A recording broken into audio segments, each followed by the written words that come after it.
శ్రీమాత్రే నమ. ఓం సర్వమంగళాయ నమ.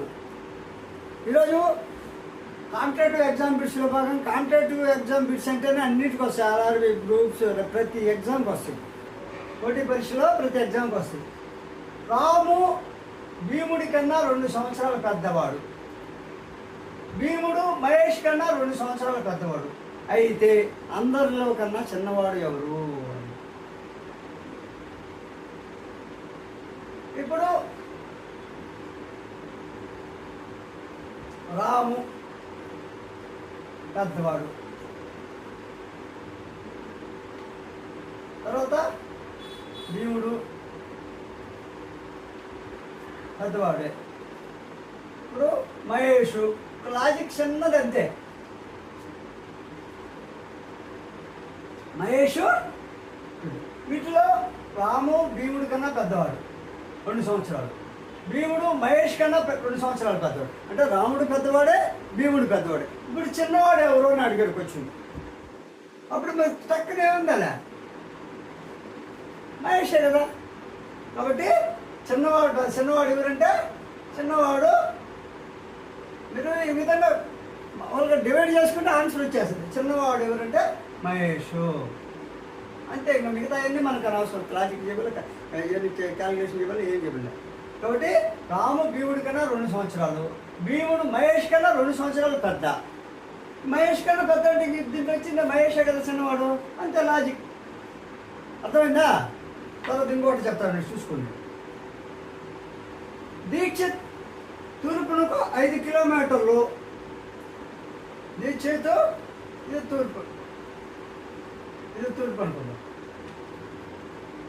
లేదా మీకు మామూలుగా పైకి మన లెక్క ప్రకారం దీక్షిత్ ఇది తూర్పు అనుకుందాం, ఇది పడమర అనుకుందాం,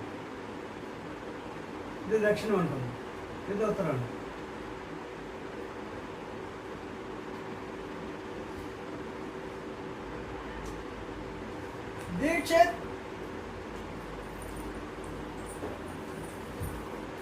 దీక్షిత్ తూర్పునికి 5 కిలోమీటర్లు. తూర్పునికి 5 కిలోమీటర్లు పోయాడు. చూడండి, అక్కడ నుండి కుడికి తిరిగి 4 కిలోమీటర్లు పోయాడు.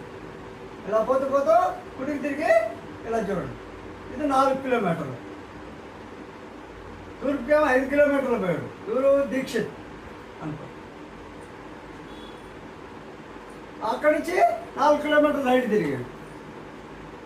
మళ్ళీ కుడికి తిరిగాడు. కుడికి తిరగడం అంటే ఇటు పోతే ఇటు తిరగడం అంటే ఇలా చూడండి, ఎలా వచ్చింది. ఎన్ని కిలోమీటర్లు? 5 కిలోమీటర్లు వచ్చాడు.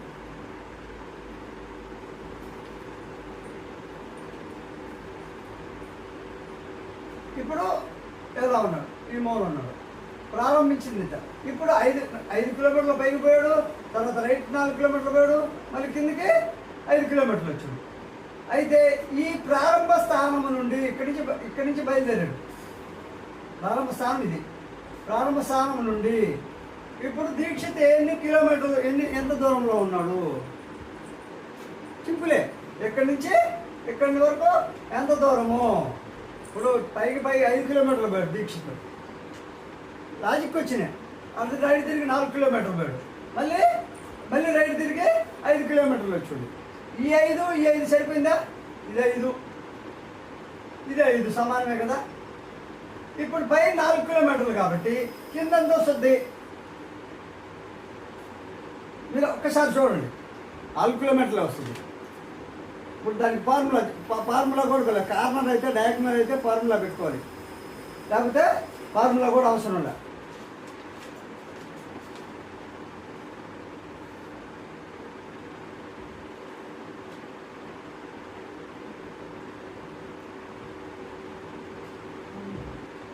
ఇప్పుడు బిందువులు కూడా పెట్టుకోండి కావాలంటే. A, B, C, D.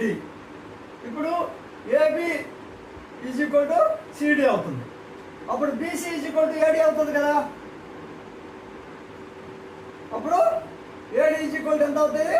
ఇది కూడా 4 కిలోమీటర్లు. కాబట్టి వాడు అడిగిన ప్రశ్న ఏంటంటే ప్రారంభ స్థానం నుండి ప్రస్తుతం ఉన్న స్థానానికి ఎన్ని కిలోమీటర్ల దూరంలో ఉన్నాడంటే 4 కిలోమీటర్లు. ఇక్కడ వస్తే మీకు అర్థం కాదు. ఇక్కడ అప్పుడు ఏడి ఈజ్ ఈక్వల్ టు ప్రారంభ స్థానం ఏ, ఇప్పుడు ప్రస్తుతం ఉన్న స్థానం డి, అప్పుడు AD is equal to 4 kilometres. అర్థమైందా? ఏమి లేదు, సింపుల్. ఏ అనే బిందువు నుండి దీక్షిత్ అనే వ్యక్తి తూర్పుగా పోయాడు. మన మామూలు మ్యాప్ ప్రకారం అయితే పైన ఉత్తరం వస్తుంది, కానీ మీకు అర్థం కావాలని పైకి చూపించా. పైకి పోయాడు, అక్కడి నుంచి రైట్ తిరిగి 4 కిలోమీటర్లు విధంగా పోయాడు. ఆ 4 కిలోమీటర్ల నుంచి మళ్ళీ రైట్ తిరిగి 5 కిలోమీటర్ల కిందకు వచ్చాడు. ఏడు ఆగిపోయాడు. అంటే ఏ స్థానం నుంచి బీకి పోయాడు, బి నుండి సికి పోయాడు, సి నుంచి డీకి వచ్చాడు. ఇప్పుడు ఈ డి స్థానం ఇది ఉంది, ఏడున్నాడు దీక్షితు. ఈ దీక్షితు ప్రస్తుత ప్రారంభ స్థానం ఏ, ఇప్పుడు ఉన్న స్థానం డి. ఈ ఏడి మధ్య దూరం ఎంత అని అర్థం. ఎంత? 4 కిలోమీటర్ దూరంలో ఉన్నాడు. అంతే, సింపుల్కి వచ్చింది. అర్థమైందా? ఇంకోటి చెప్తాను.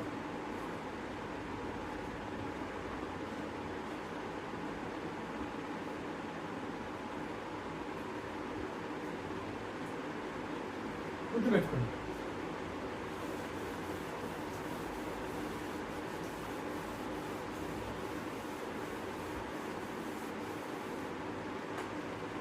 ఇంకోటి చూడండి, గడియారము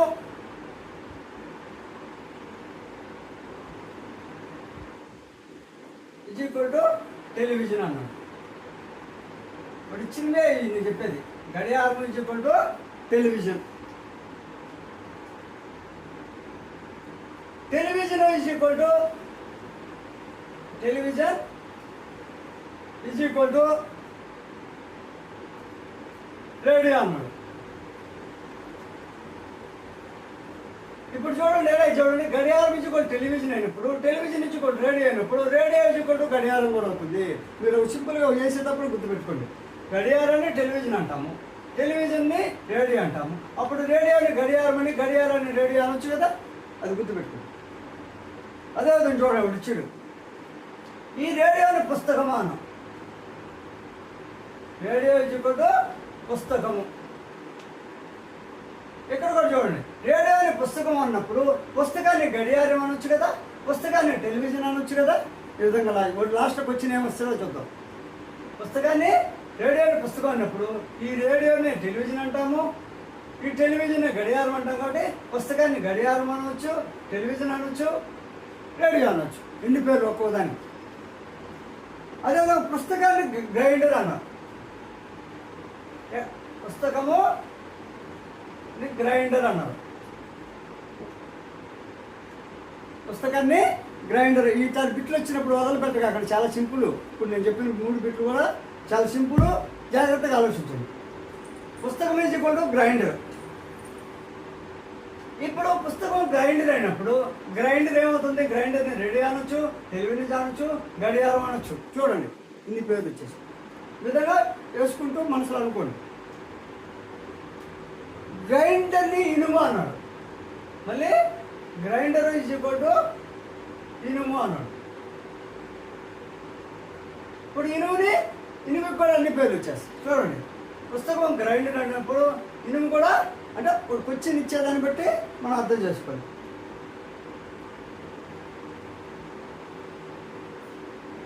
రాజ్యలక్ష్మి పరీక్షల కోసం దేని చదవాలి? క్వశ్చన్ ఏంటంటే, రాజ్యలక్ష్మి పరీక్షల కోసం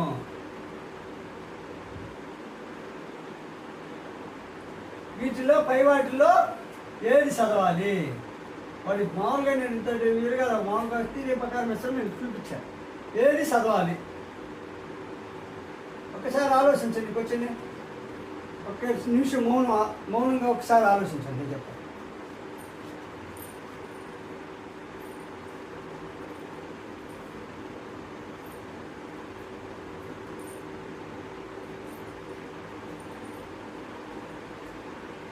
రాజ్యలక్ష్మి పరీక్షల కోసం పై వాటిలో ఏది చదవాలి?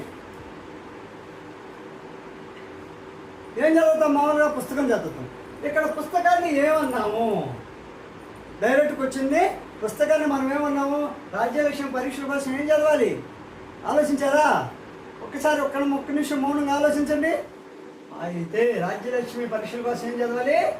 గ్రైండర్ చదవాలి. ఇది సాంకేతికమైనటువంటి బిట్టు. పక్కన ఎవరైనా చెప్తారు పరీక్షల కోసం పుస్తకం చదవాలని, కానీ సాంకేతిక పరమైన బిట్టు, కాంపిటేటివ్ బిట్టు. కాబట్టి ఇక్కడ మనము గ్రైండర్ చదవాలి. ఏం చదవాలంటే గ్రైండర్ చదవాలి. గ్రైండర్ ఈక్వల్ టు పుస్తకము. కాబట్టి పుస్తకాన్ని గ్రైండర్ అంటాం కాబట్టి గ్రైండర్ చదవాలి. చూడండి లాజిక్ అర్థమైందా? ఇంకో బిట్టు చెప్తారు.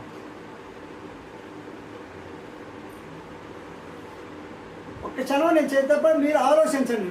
నేర్చుకునేవాడు ఎవరికైతే అవసరమో, ఎవరికైతే ఇంపార్టెంటో వాళ్ళు ఒకసారి ఆలోచించి. బిట్లు ఏమో ఆశాముషి కాదు, వ్యవహారాలు కాదు. నేను గ్రూప్ 1, గ్రూప్ 2, గ్రూప్ 3, తర్వాత పొలిటికల్, అప్పుడు మామూలుగా ఈ పాలిటిక్స్ సబ్జెక్ట్ మీద ఎన్నో ఎగ్జామ్లు అటెండ్ అయినా. కానీ మనకు టైం లేదు కాబట్టి ఖాళీ టైంలో కూర్చొని చదివి దాదాపు 70-80 మార్కులు స్కోర్ చేశాను. గ్రూప్ 2, గ్రూప్ 3 మాత్రం ప్రిలిమ్స్ వరకు పోయాను. కూర్చొని ఖాళీగా డ్యూటీ చేసుకుంటూనే చదివి ప్రిలిమ్స్ పాస్ చేయగలను. మెయిన్స్గా పోలేకపోయినాను. కానీ మెయిన్స్ అంటే చాలా డెప్త్ కాబట్టి అన్ని పుస్తకాలు చదువుకుంటూ వచ్చాను. కాబట్టి భగవంతుడు నాకు ఇచ్చినటువంటి విద్యని మీకు నేర్పాలనే ఉద్దేశంతో మీరు కూడా గొప్పవాళ్ళు కావాలని ఈ మిత్రుల్ని మీ ముందుకు తీసుకొస్తాను. మీరెవరో తెలియదు, నేనెవరో మీకు తెలియదు, అంతే కదా. కాబట్టి చదువు ఉన్న వ్యక్తి ఖచ్చితంగా 10 మందికి చదువు చెప్పడం మానవ ధర్మం. డబ్బిచ్చి ఎట్టా ఎవరు ధనం ఎట్టా ఎవరు లక్షలు పోసుకున్నా చదువు 10 మందికి రాదు, ఇంట్రెస్ట్ ఉండదు. కాబట్టి పేదవాళ్ళు ఉంటారు, పుస్తకం కొనలేని ఉంటారు. నేనైతే భగవంతుడు ఎగ్జామ్స్ కోసం చాలా పుస్తకాలు కొన్నాను కాబట్టి ఆ పుస్తకాల్లోనే ఏరేని మీకు చెప్తున్నా. అదేవిధంగా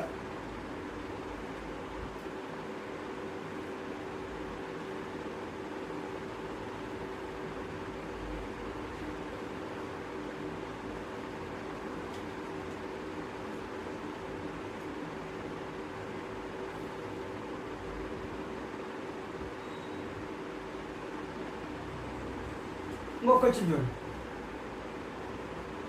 పుస్తకంలో ఉండి నేను చదివిన కొన్ని చదివినవి ఇవన్నీ. షిప్ అనేది ఎక్కడ పోతుంది? వాటర్లో పోతుంది. షిప్ అనేది వాటర్లో పోతుంది. అదేవిధంగా ఎయిర్ప్లేన్ ఏర్పడుతుంది. ఎయిర్ప్లేను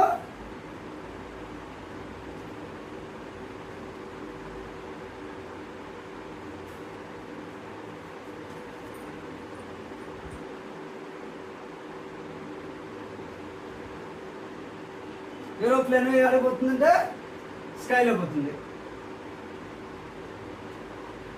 ట్రైను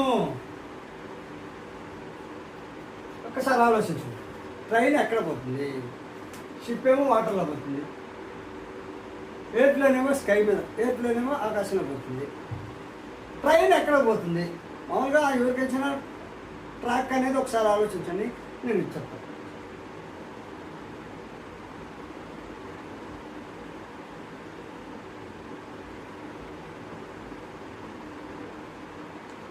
వడిచిన బిట్టు, వడిచిన ఆన్సర్ కూడా చెప్పు.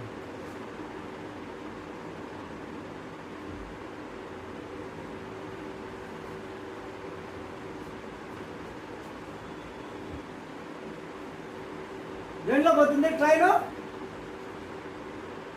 ట్రాక్ అంతే. ఇంకా ట్రైన్ ట్రాక్కా కదా, ట్రైన్లో ట్రాక్ పోతుంది. ఇంత సింపుల్ పెట్టానండి చూడ. ఇది మూడింటికి ఇట్లాంటి తెలియక కూడా చాలా బిట్లు పోయాం, పోగొట్టుకున్నాం మేము.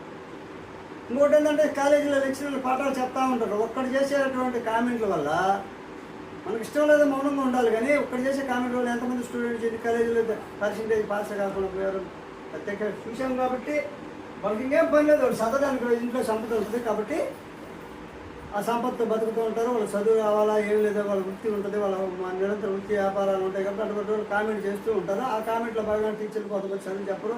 ఒకవేళ వాళ్ళు గట్టిగా అరిస్తే వాళ్ళు కొట్టించడం చేయడం పక్కనే ఉంటారు. కాబట్టి ఇప్పుడు నేను చెప్పేది మీకు నచ్చితే లైక్ చేయండి, షేర్ చేయండి, సబ్స్క్రైబ్ చేయండి.